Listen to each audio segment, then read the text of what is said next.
Assalamualaikum warahmatullahi wabarakatuh, teman-teman Muslim Speak Up. Selamat datang di channel Muslim Speak Up. Kali ini Anda tengah menonton tayangan pada segmen MSupedia. Pada segmen ini Anda akan menemukan pengalaman dari berbagai informasi seputar Islam. Dan di video kali ini kita akan membahas siasat Snoop Hurgronch menjinakkan Islam politik. Bagi Snoop Hurgronch, yang perlu dijinakkan adalah Islam sebagai aspirasi politik. Snoop Hurgronch 1857-1936 adalah nama yang tak asing lagi bagi banyak orang Indonesia yang belajar Islamologi dan sejarah. Sebagai seorang orientalis, kepakarannya dalam studi Islam memang sangat diakui. Berasal dari keluarga Protestan taat, ia memulai karir akademik dengan belajar teologi di Universitas Leiden pada 1874. Dan lulus sebagai doktor di kampus yang sama pada 1880 dengan disertasinya yang terkenal, Had Meccan Service atau Perayaan Mekah. Dalam narasi sejarah Indonesia, ia banyak dikonstruksikan sebagai aktor jahat di balik takluknya Aceh oleh pemerintah kolonial dalam perang yang berlangsung dari 1878 hingga 1908. Ia juga dianggap sebagai pembelah sekaligus pelemah Islam Indonesia.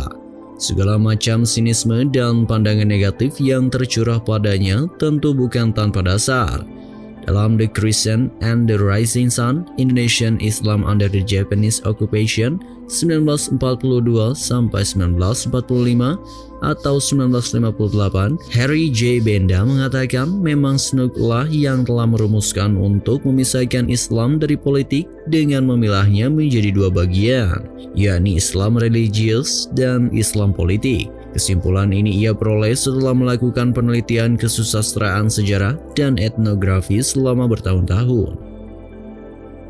Tak pandang bulu terhadap Islam politik, sebelum kedatangan Snoop ke Hindia Belanda pada 1889, kebijakan yang diambil pemerintah kolonial terhadap Islam terkesan inkonsisten. Di satu sisi mereka mengembangkan sikap tidak mau ikut campur dalam urusan-urusan ritual umat Islam seperti saat ibadah sholat, zakat, ataupun jika umat Islam hendak membangun masjid.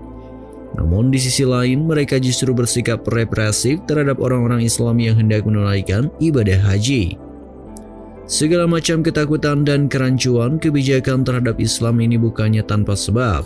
Pecahnya Perang Padri pada 1803 sampai 1838 serta Perang Jawa pada 1825 sampai 1830 sudah cukup menjadi pelajaran bagi pemerintah kolonial. Betapa dahsyatnya kekuatan politik Islam ini sebagai penyurut konflik jika sampai salah langkah lagi dalam mengantisipasinya.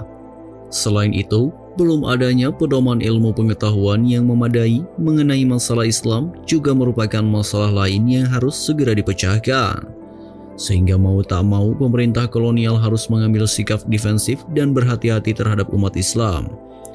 Mengetahui kebijakan para pendahulunya yang keliru, Snoop bergerak cepat melalui The Aceher 1893, buku etnografinya tentang masyarakat Aceh.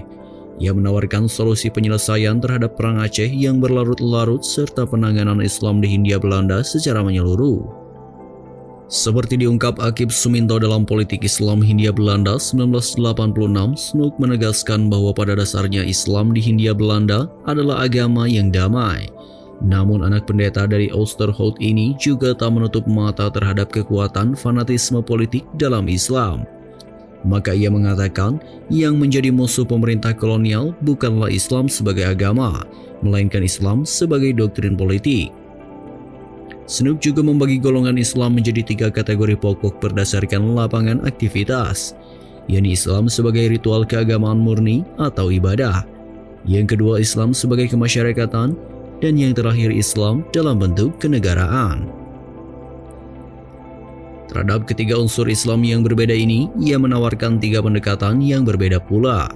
Sebagaimana diungkap Benda, kepada yang pertama, pemerintah harus berlepas tangan atau tak usah ikut campur di dalamnya.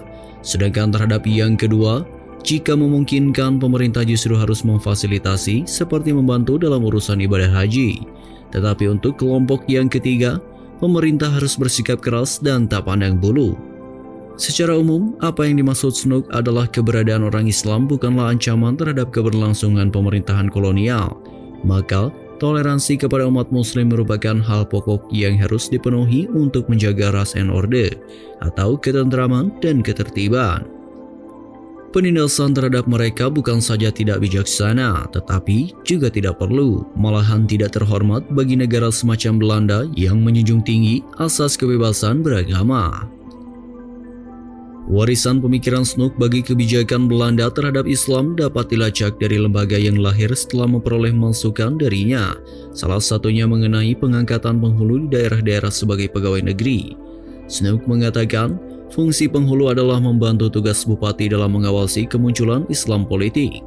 Selain digunakan sebagai alat kontrol, para penghulu ini juga bisa dimanfaatkan sebagai penghubung aspirasi umat Islam di akar rumput dengan pemerintah kolonial.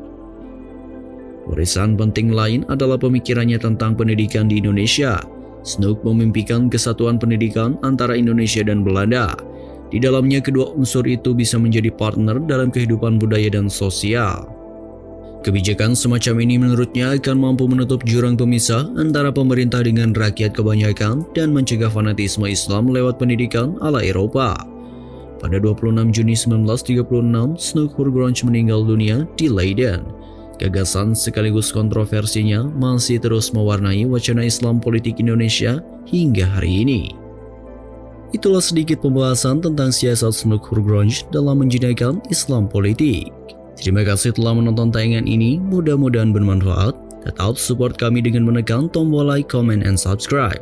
Dan jangan lupa buat aktifkan tombol loncengnya supaya kalian gak ketinggalan info-info menarik selanjutnya.